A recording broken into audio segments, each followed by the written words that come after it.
India news Uttar Pradesh Uttarakhand में स्वागत है आपका। मैं हूं आपके साथ हैदर जैदी। ये खबरों की शुरुआत करते हैं और सबसे पहले आपको बताते हैं यूपी में 5 महीने बाद विधानसभा चुनाव है। सियासी पार्टियां चुनावी मैदान में हैं। आपको बता दें, आसान शब्दों में कहा जाए तो यूपी विधानसभा चुनाव 2022 से पहले राजनीतिक दलों की सूरमा अपने अपने सियासी रथों पर सवार हो गए हैं। सपा अध्यक्ष अखिलेश यादव ने समाजवादी विजय रथ यात्रा और प्रगतिशील समाजवादी पार्टी के शिवपाल ने सामाजिक परिवर्तन रथ यात्रा के सहारे अपना जनाधार नापने की कोशिश करने शुरू कर दी है। दरअसल ऐसी रथ यात्राओं के जरिए जनाधार को बढ़ाने के साथ ही पार्टी की जनता के बीच पहुंच भी पता चलती है। और खैर, जमीनी स्तर पर इन तमाम राजनीतिक दलों का क्या जनाधार है, ये चुनाव के नतीजे बताएंगे। लेकिन इन रथ यात्राओं के जरिए गठबंधन से लेकर हर तरह के सियासी समीकरण को साधने की कवायद की जा रही है। शिवपाल सिंह यादव अपने भतीजे अखिलेश यादव के साथ गठबंधन के तार जोड़ने की कोशिश कर रहे हैं, लेकिन अखिलेश यादव की ओर से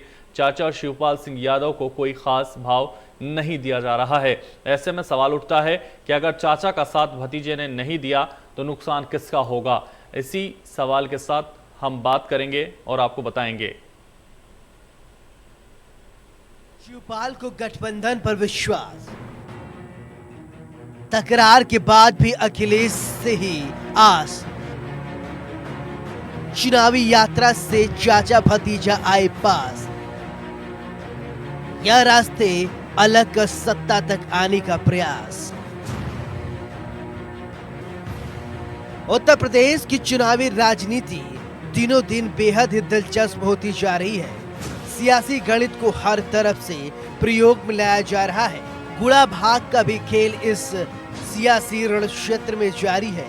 सभी सियासी जमात गुनबे को गुंद करने की कोशिश कर रहे हैं।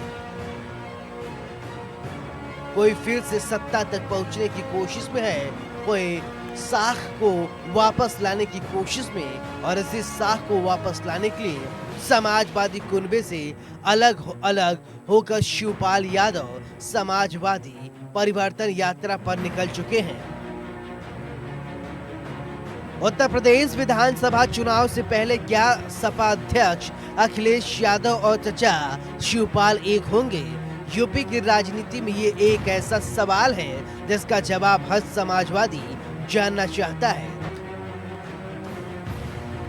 क्योंकि दोनों के अलग अलग होने के बाद कई सवाल खड़े हुए हैं। समाजवादियों को डर है कि कहीं यादव वोट बैंक खिसक कर शिवपाल के पास न चले जाए, क्योंकि शिवपाल यादव जमीनी नेता माने जाते हैं। उनके बारे में कहा जाता है कि वो जनता की नब्ज को पकड़ने में हमेशा सफल रहते हैं। इसलिए समाजवादियों को डर है कि कहीं यादव उनके वोट बैंक में सेंध न लगा दे। अगर शिवपाल ये करने में सफल होते हैं तो अखिलेश ने जो ख्वाब 2022 को लेकर देखे हैं वो बहुत बड़ा उसको झटका लग सकता है। लेकिन शिवपाल को इस बात का अंदेशा है कि बिना गठबंधन वो सत्ता का सुख प्राप्त नहीं कर सकते हैं। इसलिए वो बातों ही बातों में सपा के साथ गठबंधन को लेकर बयान देते रहते हैं। देखिए, हमने शुरू से कहा है समान विचारधारा वाली पार्टियां सेकुलर पार्टियां, और मैंने ये भी कहा है कि हमारी प्राथमिकता है समाजवादी पार्टी। और आज भी हमारा कहना है कि समाजवादी पार्टी से हमारा अलायंस हो जाए तो अच्छा है। देखिए, राजनीति में संभावनाएं कभी ख़त्म नहीं होती, और संभावनाओं पर तो सब कुछ चलता ही है। और अभी तो बहुत समय है, अभी तो चुनाव के 5 महीना है। कहते हैं सियासत संभावनाओं का खेल है। यहाँ किसी भी संभावनाओं को नकारा नहीं जा सकता है। इन संभावनाओं के साथ अखिलेश यादव, शिवपाल यादव दोनों अलग अलग यात्राओं के सहारे चुनावी मैदान में कूद चुके हैं। दोनों की कोशिश है कि जनाधार तैयार करने की है। और 2022 में शिवपाल के ऊपर खुद को साबित करने का भी चुनौती होगा और साथ ही प्रगतिशील समाजवादी पार्टी को उस स्थान पर पहुंचाने की भी कोशिश होगी कि अगर चुनाव से पहले नहीं तो चुनाव के बाद किसी पार्टी से गठबंधन का सत्ता तक पहुंचा जा सके। बसपा के राष्ट्रीय अध्यक्ष शिवपाल यादव यानी चाचा को आज भी अपने भतीजे अखिलेश यादव की हाँ का इंतजार है। वो गठबंधन के लिए तैयार हैं, लेकिन अभी वेट कर रहे हैं। वो अपनी सामाजिक परिवर्तन रथ को लेकर निकले हैं। कल मथुरा में थे, मथुरा के बाद वो आगरा पहुंचे और आगरा से ये रथ आगे बढ़कर फिरोजाबाद पहुंचेगा। ये सामाजिक परिवर्तन रथ यात्रा जो है वो प्रदेश में परिवर्तन के लिए वो निकाल रहे हैं। कहीं ना कहीं उनका कहना है कि जो समान विचारधारा वाले दल हैं वो एक साथ आ जाएं ताकि सत्ता परिवर्तन हो सके। शिवपाल यादव जहां एक ओर गठबंधन की कोशिश कर रहे हैं तो दूसरी ओर महंगाई, किसान और दूसरे मुद्दे को लेकर सरकार को घेरने की भी कोशिश कर रहे हैं। वो सरकार पर 2017 में किए गए वादों को पूरा न करने के आरोप लगा रहे हैं। ये दोनों सरकारें विफल रही हैं। जो वादे किए थे इन्होंने, पता लगा लेना। अब वादे हम गिनाने में टाइम लग जाएगा। वादे तो आपको भी पता है। सबसे वादे इन्होंने किए थे, कोई वादा पूरा नहीं किया। सबसे पहले इन्होंने वादा किया था भ्रष्टाचार 100 दिन में ख़त्म हो जाएगा, काला धन ले आएंगे, 15-15 लाख प्रत्येक के घर में भेज देंगे, किसानों की आय हम दोगुनी कर देंगे, चीन से हम ज़मीन वापस ले आएंगे, फिर सबका साथ, सबका विकास, सबका विश्वास। बताइए, एक भी वादा इनका पूरा नहीं हुआ। अखिलेश यादव और बसपा प्रमुख शिवपाल यादव ने मंगलवार को अलग अलग रथ यात्राएं शुरू कर दी हैं। इसके लिए अखिलेश ने कानपुर को चुना तो शिवपाल ने मथुरा में बांके बिहारी के दर्शन कर रथ यात्रा की शुरुआत की। दोनों ने अलग अलग राह चुना, लेकिन दोनों के नेता मुलायम सिंह यादव ही हैं। शिवपाल के रथ पर मुलायम सिंह की तस्वीर है। अखिलेश ने भी यात्रा की शुरुआत करने से पहले नेताजी का आशीर्वाद लिया। लेकिन इन सबके बीच सवाल ये, क्या शिवपाल का राह अलग कर सपा को सत्ता तक पहुंचाने की रणनीति पर काम कर रहे हैं या फिर राहें जुदा कर समाजवादी पार्टी को सबक सिखाने के फिराक में हैं? क्योंकि यूपी में शिवपाल वो चेहरा है जो समाजवादी पार्टी को अकेले 50 सीटों पर कड़ी टक्कर देते हुए चुनौती पेश कर सकते हैं। Bureau report, India news, Uttar Pradesh, Uttarakhand. Etawah से आज शिवपाल यादव की सामाजिक परिवर्तन रथ यात्रा औरैया के लिए रवाना होगी। शिवपाल यादव के आगे का प्लान क्या है, हमारे संवाददाता की खास रिपोर्ट देखिए। 2022 के चुनाव को लेकर बिगुल फूंक चुका है और सभी राजनीतिक दल अपनी अपनी तैयारियों में हैं। जहां एक तरफ एक देखने वाली बात, रोचक बात देखने को मिल रही है कि सारे राजनीतिक दल अपने रथों के माध्यम से इस 2022 के चुनाव में पूरी तरह से ताकत झोंके हुए हैं।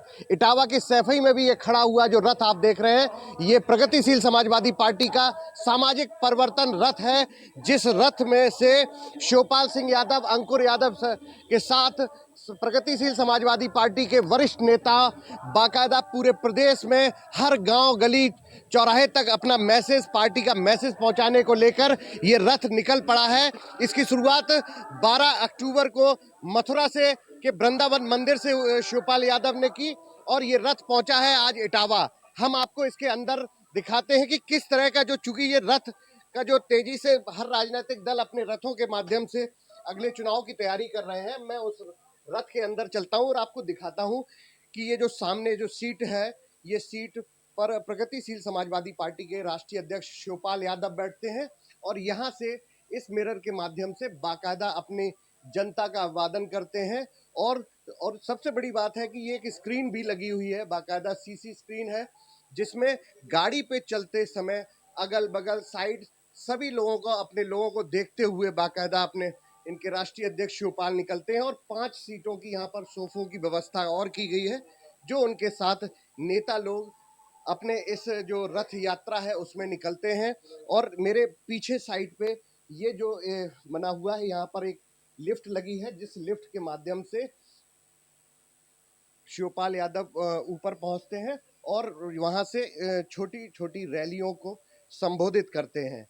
जिस तरह से समाजवादी पार्टी, प्रगतिशील समाजवादी पार्टी, कांग्रेस और भाजपा सभी के लगभग रथ इस चुनाव को लेकर तैयार हैं, उसको लेकर अब जो व्यवस्थाएं हैं वो हाईटेक हुई हैं। यहाँ पर पूरी भी वायरलेस से लैस, पूरे वायरलेस सिस्टम के साथ लैस ये पूरा जो रथ है वो पूरी तरह से तैयार है। अगले विधानसभा चुनाव को लेकर बाकायदा शिवपाल यादव ने भी कमर कस ली है।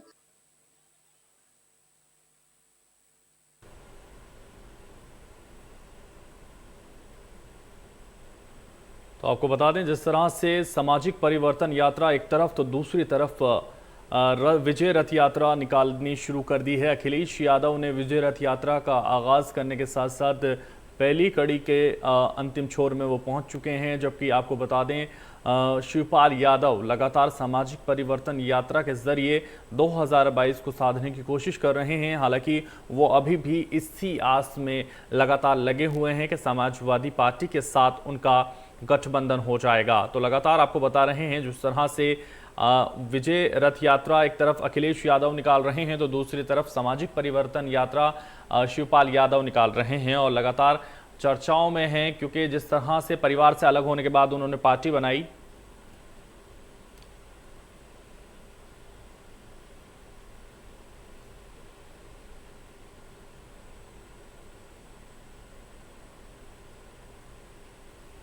तो हमारे साथ परिचर्चा में जुड़ रहे हैं प्रोफेसर धर्मेंद्र यादव प्रवक्ता एसपी और अरविंद यादव प्रवक्ता पीएसपी, रफत फातिमा प्रवक्ता कांग्रेस और कृष्ण मोहन पांडे प्रवक्ता बीजेपी और पुष्पेंद्र श्रीवास्तव प्रवक्ता हैं आम आदमी पार्टी के। सभी का बहुत बहुत स्वागत है हमारे इंडिया न्यूज उत्तर प्रदेश उत्तराखंड में।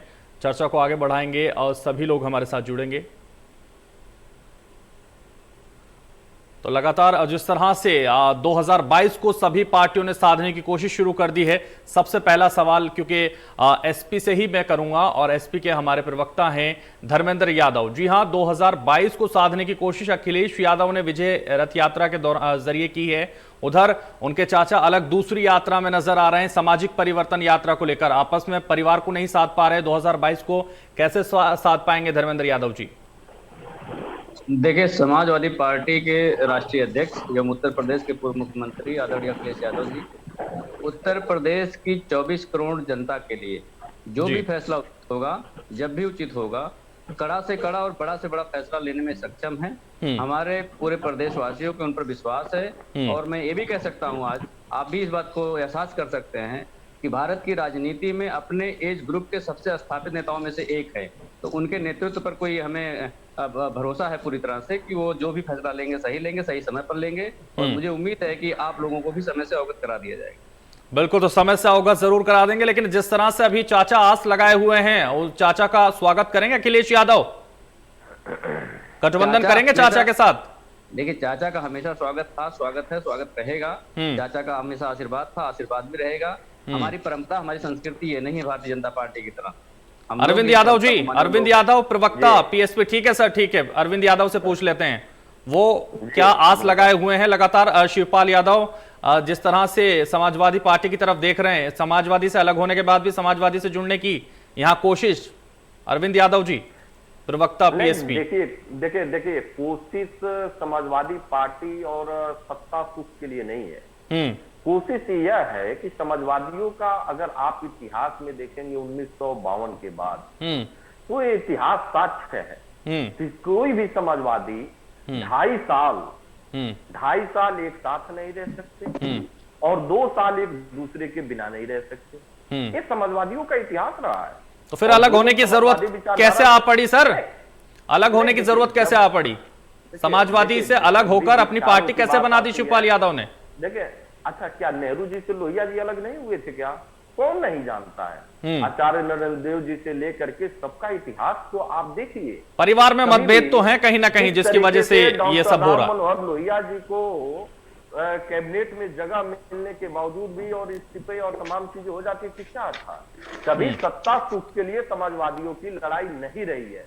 लड़ाई रही है विचारों के लिए, लड़ाई रही है सम्मान के लिए। और जहां तक सवाल है माननीय श्री शिवपाल सिंह यादव जी, उत्तर प्रदेश की आवाम को देखते हुए उन्होंने तो बार बार कहा है कि इस भारतीय जनता पार्टी को हटाना हमारी पहली प्राथमिकता है और इसके लिए हम समाजवादी पार्टी से गठबंधन कर सकते हैं। राहें जरूर अलग अलग रथ की है, लेकिन विचारधारा एक है, सोच भी एक है। भाजपा को हटाने की मानसिकता भी हम लोग की वही है और संघर्षों में कोई कमी नहीं रही है। माननीय श्री शिवपाल सिंह यादव जी ने जो संघर्ष किया है वो समाजवादी विचारधारा के लिए, समाजवादी विचारधारा में आस्था रखने वाले लोगों के लिए, उत्तर प्रदेश की आवाम जो पीड़ित है, प्रताड़ित है, चाहे वो मेरे दलित भाई हो, मेरे वंचित भाई हो, पिछड़े ठीक है अरविंद यादव जी, ठीक है, वर्ग हो, अल्पसंख्यक हो, ठीक है, संघर्ष कर रहे हैं आप लोग, संघर्ष करते रहिए। उत्तर प्रदेश में मुसलमान कृष्ण मोहन पांडे के पास जाना चाहूंगा मैं। कृष्ण मोहन पांडे जी, कृष्ण मोहन पांडे जी, कैसे देख रहे हैं विजय रथ यात्रा? बहुत जनता जुड़ती हुई नजर आ रही है समाजवादियों के साथ।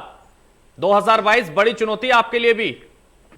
देखिए मैं सबसे पहले बात तो आपको बता दूं कि जनता जो है जी उत्तर प्रदेश में मात्र और मात्र भारतीय जनता पार्टी में विश्वास कर रही है। और मैं स्पष्ट, आप भी देखे, पूरा देश देखा कि जब सपा और बसपा एक साथ आई तो पूरे प्रदेश के लोगों ने, देश के लोगों ने कहा अब तो भारतीय जनता पार्टी शून्यता पे चली जाएगी, भारतीय जनता पार्टी को एक सीट नहीं मिलेगी। और वास्तविक स्थिति ये थी कि इन दोनों लोगों के गठजोड़ को जिस हिसाब से ये लोग जोड़ रहे थे, समाजवादी और बसपाई, तो इस दृष्टि से देखा जाए तो वास्तव में भारतीय जनता पार्टी को एक सीट नहीं मिलनी चाहिए थी। परंतु भारतीय जनता पार्टी की आस्था उत्तर प्रदेश की जनता में है, देश के नागरिकों में है, उनके सेवा में है, उनको सुविधा देने में है, उनके साथ रहने में है, उनके दुख सुख के सहभागी बनने में है। और इसका प्रतिफल ये आया कि सपा और बसपा के एक होने के बावजूद भी उत्तर प्रदेश में लोकसभा के 2019 के चुनाव में हम एक बहुत बड़ी सीट के साथ पुनः लौटे। 2017 में भी भारतीय जनता पार्टी पे उत्तर प्रदेश की जनता ने विश्वास किया। उसके पीछे कारण बस एक था कि वहां भी हमारे प्रसपा के हमारे मित्र कह रहे थे कि सारे समाजवादियों की विचारधारा एक है, मंतव्य एक है। हाँ, सही कहा, आपकी विचारधारा भी एक है और मंतव्य एक है। विचारधारा यह है कि उत्तर प्रदेश को कैसे लूटा जाए, मंतव्य यह है कि उत्तर प्रदेश को कैसे गुंडों का, अब दुर्व्यवस्था का, कानून के नाम पर कैसे धज्जियां उड़ाई जाए। आप सारे लोगों, कृष्ण मोहन जी, गुंडागर्दी तो अभी भी हो रही है। लखीमपुर की घटना, लखीमपुर की घटना बता रही है, गुंडागर्दी तो अभी भी हो रही है। कृष्ण मोहन जी, मैं आपको बता दूं कि लखीमपुर की घटना उत्तर प्रदेश के लिए एक नजीर है, किसी भी राज्य के लिए नजीर है कि हमने अभी तक गृह राज्य मंत्री को हटाया नहीं गया, उसका इस्तीफा नहीं लिया गया, ये नजीर है। या सामान्य नागरिक हो, अपराधी जो होगा, यदि अपराध करता है तो उसके लिए जांच होगी और जांच में जो भी दोषी पाया जाएगा उसको हम जेल भेजेंगे। और अभी लखीमपुर की घटना को की जांच हो रही है, उसके बावजूद भी FIR दर्ज हुआ और उनके बेटे को हमने जेल भेज दिया, उत्तर प्रदेश सरकार ने जेल भेज दिया। लेकिन आपको याद होगा यही समाजवादी सरकार थी और गायत्री प्रसाद जी, जिनके पर FIR करने में महीनों लग गए और उसके बाद यही समाजवादी सरकार है जो उनको गिरफ्तार करने में सालों लग गए। उनकी गिरफ्तारी के लिए सुप्रीम कोर्ट को, ठीक है कृष्ण मोहन जी, ठीक है, ठीक है, गिरफ्तार नहीं किया था समाजवादी ने, आपने गिरफ्तार कर लिया। आपने गृह मंत्री, राज्य के जो गृह मंत्री हैं उनका इस्तीफा आपने ले लिया, बहुत बड़ा काम आपने किया। चलिए कृष्ण जी, ठीक है सर, हमारे साथ कांग्रेस की प्रवक्ता रफत फातिमा भी हैं, फातिमा जी से जान लेते हैं। एक तरफ समाजवादी पार्टी ने विजय रथ यात्रा शुरू कर दी, दूसरी तरफ बीजेपी ये कह रही है कि हमारे 2022 में भी हम सरकार बना रहे हैं क्योंकि हम लोगों ने न्याय किया लखीमपुर घटना पे भी। आप कैसे देख रही हैं मैडम इसको? देखिए, जिस तरीके से आपने देखा पूरे देश में इस घटना की चर्चा हो रही है। आज लखीमपुर में जो स्थिति बनी वो इनके अपराधियों को शेल्टर देने से बनी और ये मैसेज भी दिया इन्होंने कि और अपराधियों को जो है और ज्यादा इन्होंने देखा, जब उनके जो इकबाल थे वो बुलंद हो गए क्योंकि इन्होंने इतना लेट करा, अभी तक उनका जो है इस्तीफा नहीं हुआ है। माफी के साथ कहना चाहूंगा कि हमने लेट नहीं किया, हमने उनको गिरफ्तार कराया और उनको जेल भेज दिया और जांच भी चल रही है। आदरणीय अखिलेश जी की सरकार थी और गायत्री प्रसाद। कृष्ण मोहन जी सुन लीजिए, फातिमा जी को भी सुन लीजिए। कृष्ण मोहन जी सुन लीजिए, आपको भी शांति से सुना था। बात करने दीजिए। आप विपक्षियों को जेल में डालते हैं। जब हम परिवार से मिलने जा रहे हैं तो आप प्रियंका जी को जो है बंद कर देते हैं, और वो भी इलीगल तरीके से। लगातार हम लोग जो है इस पे दबाव बनाते रहे कि उनके बेटे को जो मिश्रा था मोनू, उसको जो है गिरफ्तार करा जाए। लेकिन इतने दबाव के बाद जब कोर्ट की तरफ से भी इनको जो है फटकार लगाई गई है, तब ये जो है होश में आए और उसकी गिरफ्तारी हुई है। और अभी तक के मंत्री जी को तो अभी तक इन्होंने बर्खास्त नहीं करा। ये कौन सा नजीर पेश कर रहे हैं? ये नजीर ये पेश कर रहे हैं कि अपराधियों को संरक्षण दे रहे हैं। ये नजीर ये पेश रहे हैं महिला अपराध में यूपी नंबर 1 है। ये नजीर ये पेश है बेरोजगारी 45 वर्षों में सबसे ज्यादा बढ़ी है। नजीर तो ये पेश हो रही है जिस तरीके से जनता का भरोसा, ये भरोसे की बात कर रहे हैं। 2022 में यही जनता इनको दिखाएगी कि क्या भरोसा होता है। 2022 में सत्ता से उखाड़े जाएंगे, इनका तख्ता पलट होगा। तो ये बड़ी बड़ी बातें तो कर रहे हैं, लेकिन क्या कर रहे हैं, यूपी में क्या हालात बने हुए, ये सारा देश देख रहा है। बिल्कुल, तो सारा देश देख रहा है यूपी में क्या हालात हैं। और लगातार अब पुष्पेंद्र श्रीवास्तव प्रवक्ता हैं आम आदमी पार्टी के, उनसे भी जान लेते हैं, क्योंकि वो भी अब 2022 में कूद गए। दिल्ली के मॉडल पर यूपी में सरकार बनाने के लिए अरविंद केजरीवाल उतर गए, मनीष सिसोदिया, संजय सिंह लगातार लगे हुए हैं। और दूसरे पक्षों का यह कहना है कि वो राजनीति कर रहे हैं और फ्री की जो बिजली है उसका दावा यहां कर रहे हैं, फ्री का लालच यहां दे रहे हैं। पुष्पेंद्र जी, कैसे देख रहे हैं आप 2022 को और किस तरह से आप इस रण में कूद चुके हैं? देखिए, पार्टियों को अखर रहा है ये, और अखरना भी चाहिए, क्योंकि पिछले 70 सालों में जातिवाद, परिवारवाद और धार्मिक उन्माद के सहारे ये अपनी राजनीतिक रोटियां सेकते रहे हैं। तो अब इनको इसलिए मेरे से लग रही है क्योंकि हम जनता की बात कर रहे हैं। अगर हम जनता को फ्री बिजली दे रहे हैं या फ्री पानी की बात कर रहे हैं, फ्री शिक्षा की बात कर रहे हैं, उनके मुफ्त इलाज और बढ़िया इलाज की बात कर रहे हैं, तो इनको मेरे से लगना स्वाभाविक है, क्योंकि इनकी जातिवाद, परिवारवाद और धार्मिक उन्माद की जो राजनीति है उसकी दुकान बंद होने वाली है। दूसरी बात मैं आपको कहना चाहता हूं, ये जो भारतीय जनता पार्टी के मित्र यहां बैठे हैं हमारे, कि किस मुंह से दूसरे दलों को कोस रहे हैं। क्या इनको नहीं मालूम है कि इनके माथे पे चंदा चोरी का दाग है? क्या इनको नहीं मालूम है कि इनके मंत्री जल जीवन मिशन घोटाले में बुरी तरह लिप्त हैं और जिसकी जांच आम आदमी पार्टी की शिकायत पर लोकायुक्त कर रहे हैं और उनको नोटिस तक दे रखा है? क्या इनको नहीं पता है कि कोरोना काल में इनके हाथ बुरी तरह से काले हैं, जहां इन्होंने थर्मामीटर, ऑक्सीमीटर और वेंटिलेटर में जैसे जीवन रक्षक उपकरणों में खूब पैसा कमाया, खूब दलाली की और खूब घोटाला किया? क्या इनको नहीं मालूम है कि अंबेडकर विद्यालय की जो दलित बालिकाएं हैं उनके लिए जो निवाला आया था, उनके भोजन में भ्रष्टाचार किया इनके मंत्रियों ने? माननीय सांसद हमारे जो पार्टी के नेता हैं संजय सिंह जी लगातार सरकार के खिलाफ आवाज उठाते रहे। बदले में कर क्या रहे हैं? उस पे घोटालों की जांच करने की बजाय उल्टा माननीय संजय सिंह जी पे मुकदमा कर रहे हैं। एक मुकदमा नहीं, 2 मुकदमा नहीं, 10, 12, 13, 14, अब तो 17 मुकदमे संजय सिंह जी पे कर दिए हैं। तो भैया आप मुकदमे करते रहिए, लेकिन हम पीछे हटने वाले नहीं है। प्रदेश की कृष्ण मोहन जी सीधे श्रीवास्तव, पुष्पेंद्र श्रीवास्तव आम आदमी पार्टी प्रवक्ता आरोप लगा रहे हैं कि आपके नेता घोटालों में जुड़े हुए हैं। प्रदेश की जनता के लिए जल शक्ति मिशन को लेकर वो कह रहे हैं, जवाब दीजिए। ठीक है श्रीवास्तव जी, जवाब सुन लीजिए। स्पष्ट रूप से एक बार बता देना चाहता हूं कि इन्होंने कहा कि जल शक्ति मिशन में घोटाले हुए हैं, अभी उसकी जांच के लिए कहीं कोई प्रस्तावित नहीं है और ये अभी तक सिद्ध नहीं कर पाया। आप जान लीजिए कि लोकायुक्त, पूरी बात सुन लीजिए। मैंने आपने कहा, मैंने पूरी बात सुनी, आपने कहा मैंने पूरी बात सुनी, अब मेरी बात सुनिए, मेरी बात सुनिए। अब ऐसे कैसे होगा? आपकी सरकार को जांच करने के लिए गलत बयानी मत करिए। ये ऐसे कैसे चलेगा? ऐसे डिबेट तो नहीं चलेगा। श्रीवास्तव जी सुन लीजिए, कृष्णपाल जी जवाब, कृष्ण मोहन जी जवाब दे रहे हैं, सुन लीजिए। इन्होंने कहा कि जल शक्ति मंत्री पर जो है हम जांच चल रहा है। आपको लोकायुक्त में सबसे पहले, लोकायुक्त में जाने से पहले ये होता है कि आप एविडेंसेस दीजिए और एविडेंसेस देने के बाद से जो लोकायुक्त उसको तय करता है कि ये मुकदमा देखने लायक है, तब बातें आगे की जाती है। अभी तक लोकायुक्त ने कोई भी नोटिस नहीं किया है। दूसरी बात, इन्होंने कहा कि मतलब आपको दुरुस्त करना चाहता हूँ, आपको दुरुस्त करना चाहूंगा। इन्होंने कहा कि मतलब कोरोना काल में तो आपने देश के साथ और दिल्ली के साथ वो किया है जो दिल्ली की जनता और पूरे देश की जनता आपको देख रही है। आपने वेंटिलेटर घोटाला किया, आपने ठीक है सर, ठीक है श्रीवास्तव जी, ठीक है कृष्ण मोहन जी, ठीक है। मानते रहे आप और जब उपलब्ध कराए। ठीक है सर, ठीक है, हम जवाब ले लेते हैं, जवाब लेने दीजिए सर। ऐसे डिबेट नहीं चल पाएगी सर, ऐसे चर्चा आगे नहीं बढ़ पाएगी। दिल्ली की जनता को इस तरह से लूटा है श्रीवास्तव जी, ऐसे चर्चा आगे नहीं बढ़ पाएगी। कृष्ण मोहन जी, शांत हो जाइए। जवाब देगी कि कोरोना काल में दिल्ली छोड़ के भागे नहीं योगी जी। कृष्ण मोहन जी, श्रीवास्तव जी, शांत हो जाइए, ऐसे चर्चा आगे नहीं बढ़ पाएगी। नहीं मांग रहे थे अरविंद केजरीवाल जी। चर्चा से मत भटकाइए सर, चर्चा से मत भटकाइए, मुद्दे पर बात करते हैं, बेमुद्दों के बात मत कीजिए। हमारे साथ लगातार प्रवक्ता एसपी समाजवादी पार्टी से बने हुए हैं और उनसे बात कर लेते हैं, धर्मेंद्र यादव, क्योंकि लगातार समाजवादी पार्टी का जो रथ यात्रा, विजय रथ यात्रा, परिवर्तन यात्रा शुरू हो गई है।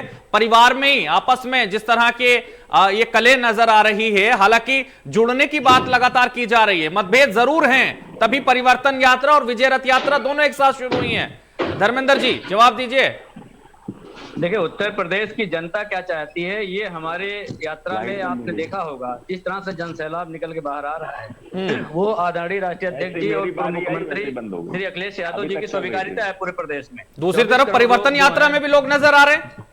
नहीं, जो 24 करोड़ की जनता है वो ये बात का एहसास कर रही है कि अगर हमारे अधिकार सुरक्षित हैं, अगर हमारी सामाजिक न्याय व्यवस्था सुरक्षित है, तो आदरणीय अखिलेश यादव जी में है। कृष्णा मोहन जी की बातों का मैं जवाब दे दूं, एक दो बातें वो कह रहे थे, कानून व्यवस्था की जो बात करते हैं, मैं आज की घटना का जिक्र हर डिबेट में करता हूं, डेली की घटना का जिक्र। मैं आपको बता रहा हूं कि एक तो आजमगढ़ में जो दुष्कर्म पीड़िता है, उसके न्याय के लिए अगर लोग एसपी के पास गए, एसपी ने थप्पड़ मारकर भगाने का काम किया और गाली दिया, सोशल मीडिया पे वायरल हुआ।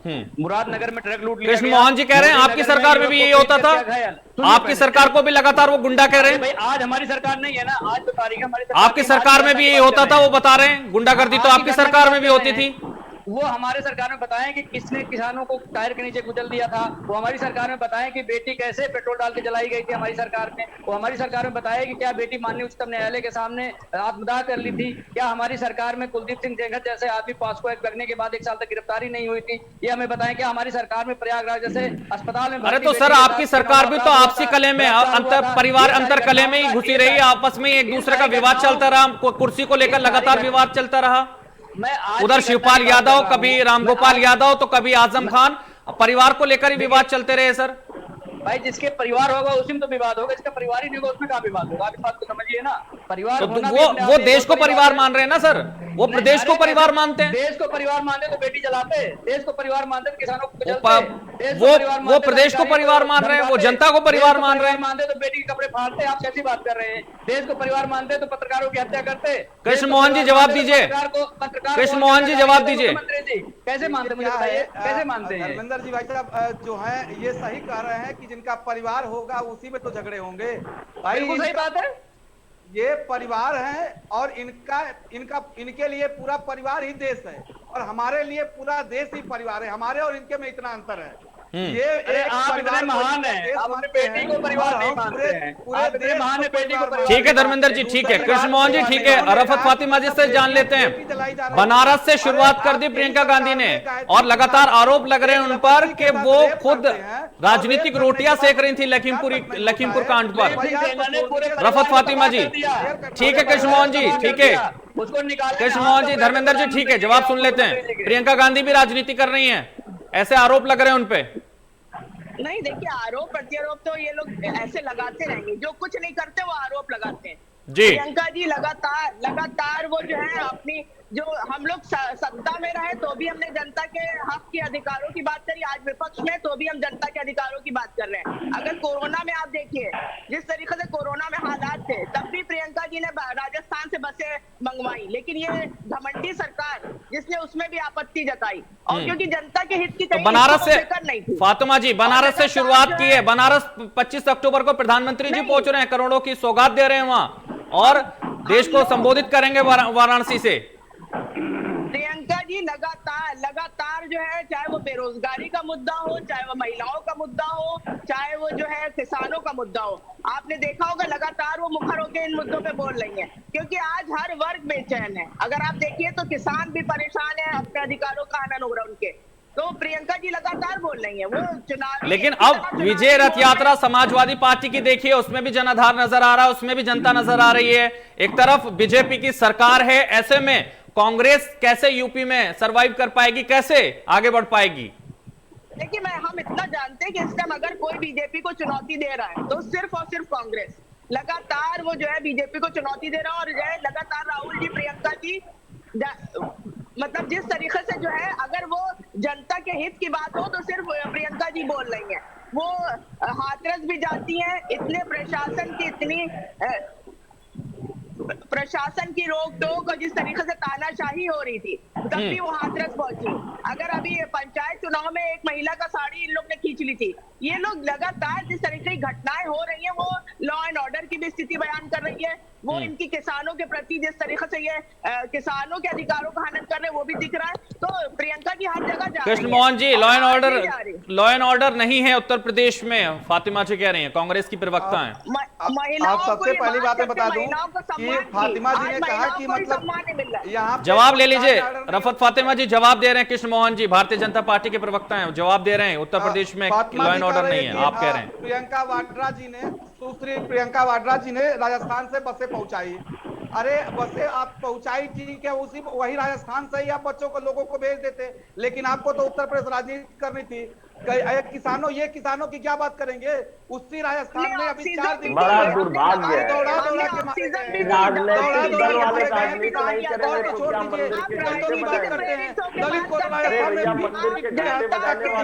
लेकिन वहाँ प्रियंका जी नहीं जाएंगी। वहाँ प्रियंका जी के छत्तीसगढ़ में किसान 24 किसानों को पीट के मार डाला गया, गोली वहाँ की पुलिस ने चलाई। वहाँ पे किसानों पे कितनी दमन किए जा रहे हैं छत्तीसगढ़ में, एक बार नहीं बोलेंगे तो प्रियंका जी का पॉलिटिकल टूरिज्म उत्तर प्रदेश में वर्तमान में चल रहा है। कुछ दिनों बाद भी वो टूरिज्म दूसरे राज्य में जाएगा। और वो प्रियंका वाड्रा जी किसानों की बात कर रही है जिनके पति पर स्वयं किसानों के जमीन हड़पने का मामला सुप्रीम कोर्ट में चल रहा है। वो प्रियंका वाड्रा जी किसानों की बात कर रही है। आपके तो प्रधानमंत्री मुख्यमंत्री ठीक है फातिमा जी, ठीक है कृष्ण मोहन जी, ठीक है। प्रधानमंत्री मुख्यमंत्री पर आप आरोप आम आदमी पार्टी से जान लेते हैं वो कुछ कहना चाह रहे हैं। श्रीवास्तव जी बताइए। ठीक है रफत फातिमा जी, ठीक है। कृष्ण मोहन जी, ठीक है, आप बने रहिए। प्रवक्ता आम आदमी पार्टी श्रीवास्तव जी कुछ कहना चाह रहे हैं। जी श्रीवास्तव जी क्या कहना चाह रहे हैं बताइए। कृष्ण मोहन जी शांत हो जाइए। ठीक है सर, चर्चा चलने दीजिए, शांत हो जाइए। देखिए श्रीवास्तव जी कुछ कहना चाह रहे हैं, सुन लेते हैं। जी मैं ये कह रहा हूं कि ये जो हमारे भारतीय जनता पार्टी के मित्र हैं ये लॉ एंड ऑर्डर पे ज्ञान दे रहे हैं, इनको जरा ये याद दिला दीजिए कि एटा में दलित बेटी की हत्या हो जाती है तो उसके दुराचार होता है और उसके बाद उसकी मौत हो जाती है। और उसके बाद उसके साथ क्या किया पुलिस प्रशासन ने, उसके परिवार की अनुमति के बिना रात को पेट्रोल डाल के जला दिया।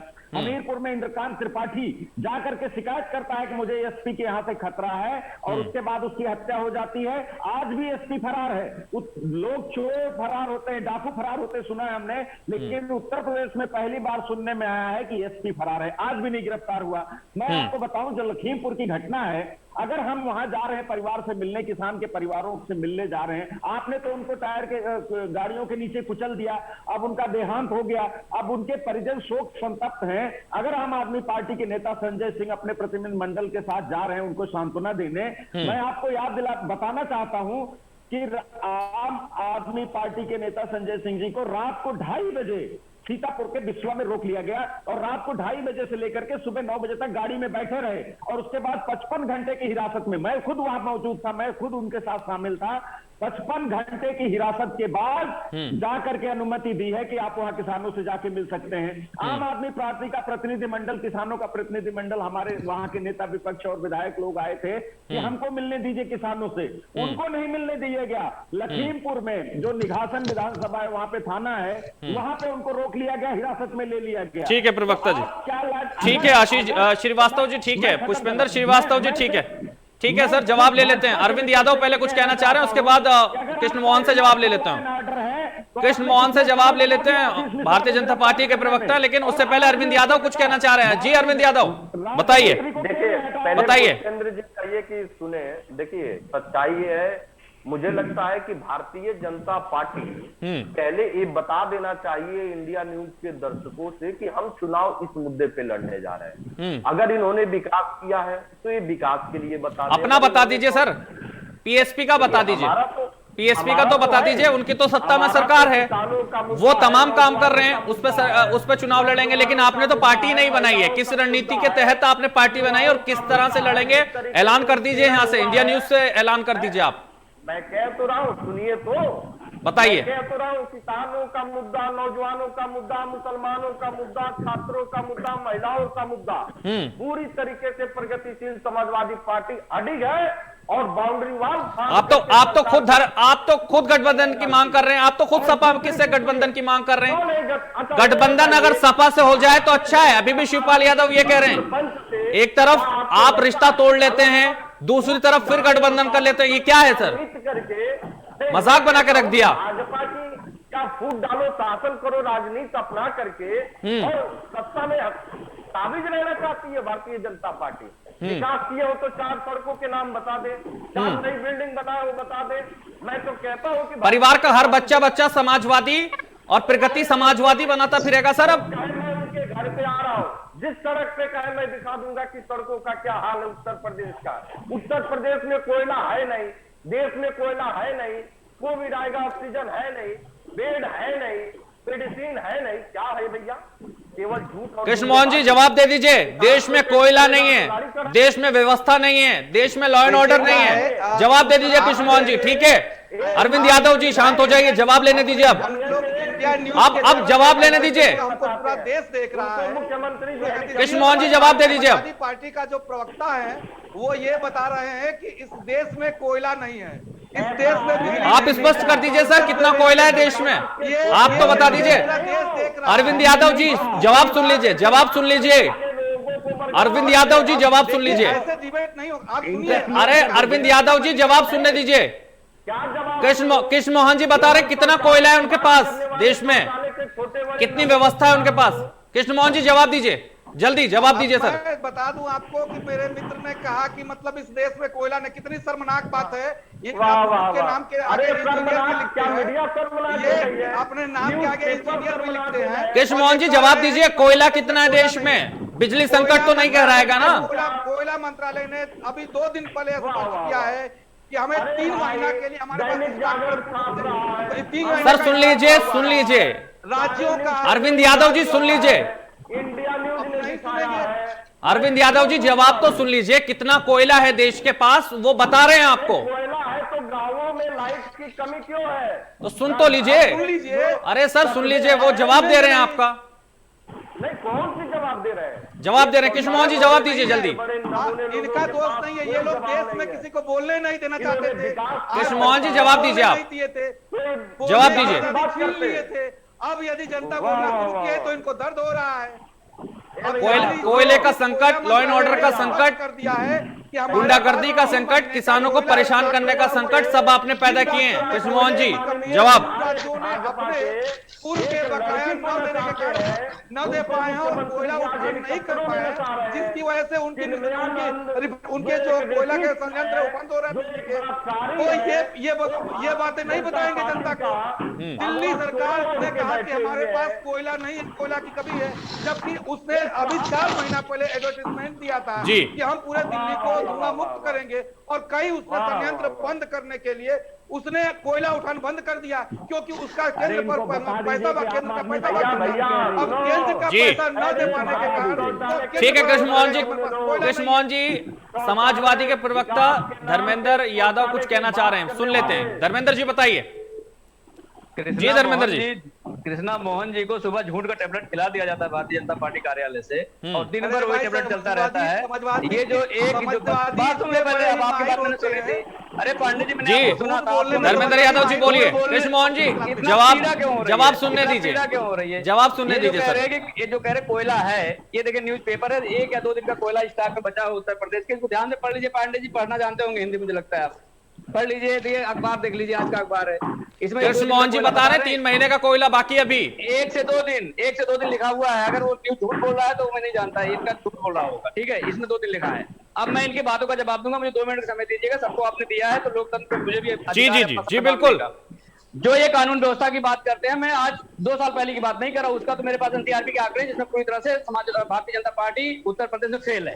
आज के मैं घटना की बात कर रहा हूं। मुरादनगर में ट्रक लूटा, मोदी नगर में युवक को मार के घायल कर दिया, कोरोना काल में जो ऑक्सीजन कालाबाजारी को लेकर चर्चा में जो मेडिकल ऑफिसर थी, उसकी संदिग्ध परिस्थितियों में मौत हो गई है। ये मौत किसने करवाई है, क्यों करवाई है, कौन से ऐसे लोग उसके पीछे सफेद पोश आ रहे थे जिनको बचाने के लिए काम किया गया है, ये भारतीय जनता पार्टी के कृष्ण मोहन पांडे जी अभी जवाब देंगे मेरे बोलने के बाद। आजमगढ़ में एक दुष्कर्म पीड़िता के लिए न्याय मांगने गए युवक को एसपी ने थप्पड़ से मारा और दौड़ा दौड़ा कर पीटा, और ये पूरा वीडियो सोशल मीडिया पे वायरल हुआ। फतेहपुर में युवती के साथ दुष्कर्म हुआ, उसके बाद मुजफ्फरनगर में 2 दोस्तों को गोली मारकर हत्या कर दी गई और सीने में गोली मारी गई। ये इनकी कानून व्यवस्था है। बड़ौद की बात कर रहा हूँ, बड़ौद में अपहरण करके युवती के साथ दुष्कर्म किया गया। उसके बाद हापुड़ की घटना है, एक डेयरी में 15 असलाधारी बदमाश आए और वहां पे 1.5 घंटे तक डाका डालते रहे, महिलाओं के साथ अभद्रता की। ये इनकी कानून व्यवस्था है जो एनसीआर में बात में कर रहा हूँ, आपके हापुड़ जिले में कर रहा हूँ, बागपत में कर रहा हूँ, मुजफ्फरनगर में कर रहा हूँ, गाजियाबाद में कर रहा हूँ, नोएडा में कर रहा हूँ। यहाँ की कानून व्यवस्था ये है। तो आप यहाँ से जब 700 किलोमीटर दूर गाजीपुर जाएंगे तो कानून व्यवस्था क्या होगी? लेकिन इन्हें शर्म नहीं आएगी, ये झूठ का टेबलेट खा के आते हैं और उसी की बात करेंगे। इनको झूठ का नशा दिया जाता है सुबह सुबह। कृष्ण मोहन जी जवाब दीजिए। ठीक है सर, धर्मेंद्र जी ठीक है, आपकी बात सुन ली, अब जवाब लेने दीजिए, जवाब लेने दीजिए। कृष्ण मोहन जी जल्दी जवाब दीजिए। मैं स्पष्ट थोड़ा सा हमारे समाजवादी मित्र को बता देना चाहता हूं कि इन्होंने कहा कि मतलब झूठ का टेबलेट चलता है, तो ठीक है, अच्छी बात है। हम यदि विकास की दृष्टि से चलने वाले लोग हैं, यदि आपको यदि झूठ दिखता है, विकास वाले लोग 15 लाख का मतलब शून्य, इनके आज आंकड़े आते हैं। देखिए उत्तर प्रदेश में अपराध के आंकड़े इतने कम हुए हैं, ये पूरे देश के लिए मिसाल है। बता दो कौन सा अपराध कम हुए भाई, झूठ क्यों बोल रहे हो यहाँ पे? एनसीआरबी के आंकड़े बताऊं मैं, एनसीआरबी के आंकड़े बताऊं, एनसीआरबी के आंकड़े बताऊं मैं आपको। 2016 में 56,011 आंकड़े रजिस्टर्ड हुए थे, 2020-21 में 59,484 आंकड़े रजिस्टर्ड हुए हैं, 4,000 ज्यादा हो गए हैं। मैं महिला छेड़खानी की बता रहा हूँ, महिला छेड़खानी की 2006 में 609 थे और आपकी सरकार आते आते 2,445 हो गए, 400% बढ़ गए छेड़खानी की घटनाएं। आप एनसीआरबी आंकड़े पढ़ के आइए, उनके गोली खाने से काम नहीं चलेगा, झूठा इंजेक्शन लगाने से काम नहीं चलेगा, आप कुछ नहीं कर सकते हैं। नहीं एनसीआर आप महिलाओं के साथ अपराध नंबर 1 पे है, दलितों के साथ अपराध नंबर 1 पे है। धर्मेंद्र जी ठीक है, ठीक है धर्मेंद्र जी, कृष्ण मोहन जी ठीक है। धर्मेंद्र जी बताइए, 2017 में काम बोलता है और 2022 में क्या बोलेगा आपका? तो आप तो थाना में जब क्या लेके जाएंगे जनता के बीच? विजय रथ यात्रा शुरू कर दी आपने। विकास सुनिए, पहले हम विकास की राजनीति की बात करते हैं, सामाजिक न्याय की बात करते हैं। विकास तो बीजेपी भी कर रही है सर, विकास की बात तो भारतीय जनता पार्टी भी कर रही है। विकास से भारतीय जनता पार्टी से ज्यादा तो विकास किसी ने कराया नहीं। जनता पार्टी का अगर होता तो योगी जी के पोस्टर पर वेस्ट बंगाल का फ्लाईओवर होता, योगी जी के पोस्टर पर अमेरिका का फैक्ट्री होता, अगर विकास होता। अरे विकास पैदा तो हुआ लेकिन दूसरे के कोख में पैदा हुआ। भारतीय जनता पार्टी को ये भी नहीं पता है। भारतीय जनता पार्टी उधार का शत्रु लेकर के स्वागत 2012 से 2017 तक जानती है, 2012 से 2017 तक धर्मेंद्र यादव जी, और अब 2022 में क्या लेकर जनता के बीच में जाएंगे? 2022 2012 से 2017 का काम हमने किया है। हाँ, क्या किया? जो हमने महिला सशक्तिकरण के लिए 1090 चलाया था, आज जो महिला अपराध का शिकार हो रही है उसे याद कर रही है। जो उन्होंने झूठ बोला था 15 लाख रुपए खाते में आएंगे, अब किसी के खाते में नहीं आए, आज दोगुनी हो जाएगी, किसी का दोगुनी हुई नहीं। गन्ना पे 35 पैसा 1 किलो में बढ़ाया है, गन्ना पे 35 पैसा 1 किलो में बढ़ाया है, और बिजली का दाम अभी उधार कोयला। ठीक है सर, ठीक है। रफत फातिमा जी, रफत फातिमा जी, 2022 में क्या लेकर जनता के बीच में जाएंगे? क्या प्रियंका गांधी संजीवनी बूटी लेकर आई हैं 2022 के लिए यूपी में, या कुछ खास कर पाएंगी? इससे पहले भी अखिलेश यादव के साथ आप लोगों का गठबंधन हुआ था, राहुल गांधी और अखिलेश की जोड़ी आई थी, लेकिन कोई कमाल नहीं कर पाई।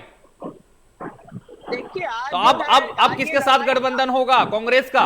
नहीं, अभी किसी के साथ कोई भी गठबंधन नहीं है। कांग्रेस अकेले लड़ेगी, और दूसरी बात है आज मुल्क बचाने की लड़ाई है। तो अकेले प्रियंका गांधी कमाल कर जाएंगी? बचाने की लड़ाई, अकेले प्रियंका गांधी कमाल कर जाएंगी? बिल्कुल बिल्कुल बिल्कुल कमाल कर जाएंगी। और ये अराजक लोग, आपका संगठन तो मजबूत नजर आता नहीं है, आपका संगठन उत्तर प्रदेश में मजबूत तो नजर आता नहीं है। संगठन मजबूत है, संगठन मजबूत है, और 2022 में आप देखिएगा हम सत्ता में आएंगे और पूर्ण बहुमत से आएंगे, आप देख लीजिएगा। अब देखिए ना स्थिति, अभी लगातार आपकी जो प्रियंका गांधी हैं वो आंधी बनकर लोगों के बीच में जा रही हैं, ऐसा लोग कह रहे हैं, उत्तर प्रदेश में कहा जा रहा है। लेकिन जो आंधी है वो कहीं फीकी ना पड़ जाए, 2022 में सारी हवा ना निकल जाए उसकी। आंधी ये की। लगातार जिस तरीके से हम जनता के अधिकारों की बात करें, जनता के मुद्दों पे जिस तरीके से हम बात करें, वो लगातार बना रहेगा। और जनता के बीच में हमारे हर कार्यकर्ता, जमीनी लेवल पे भी हम लोग बिल्कुल जुड़े हुए हैं लोगों से, और हर मुद्दे पे प्रियंका जी लगातार बोल रही है। राहुल गांधी तो कोई कमाल नहीं कर पाए, राहुल गांधी तो कोई कमाल नहीं कर पाए उत्तर प्रदेश में, अब प्रियंका गांधी क्या कमाल करेंगी? नहीं, बिल्कुल कमाल। आखिरी ऑप्शन है, हालात है, ये बिल्कुल कमाल करेंगी। 2022 में हम लोग, आप देखिएगा जिस तरीके से जनता ही इनको सत्ता से अखिलेश यादव का जनाधार आप देख रहे हैं, विजय रथ यात्रा में कितनी जनता एकत्रित हो गई, कितने समाजवादी एकत्रित हो गए। उधर भारतीय जनता पार्टी की सरकार है, ऐसे में कांग्रेस क्या कमाल कर पाएगी मैडम? जनता किसके साथ है ये 2022 बताएगा। और जाहिर है हम जो अपना, आप भी बता दीजिए ना कुछ, आप भी बताइए ना, इंडिया न्यूज पर आप भी बता दीजिए किसके साथ है। कहा ना, हम तो हम किसके लिए, आप हमसे क्वेश्चन कर रहे हैं? जी बिल्कुल फातिमा जी, आप बता दीजिए जनता किसके साथ है 2022 में, कैसे आप लोग जीत पाएंगे या कैसे सरकार बना पाएंगे कांग्रेस की उत्तर प्रदेश में? कांग्रेस के साथ है। देखिए, हमें ये जीतने और हारने की लड़ाई नहीं है, ये मुल्क बचाने की लड़ाई है। आज प्रियंका जी संविधान बचाने की लड़ाई लड़ रही है, आज लोकतंत्र बचाने की लड़ाई। तो लोकतंत्र बचाने की लड़ाई आप लोग लड़ रहे हैं। चलिए फिलहाल इस चर्चा में बस इतना ही।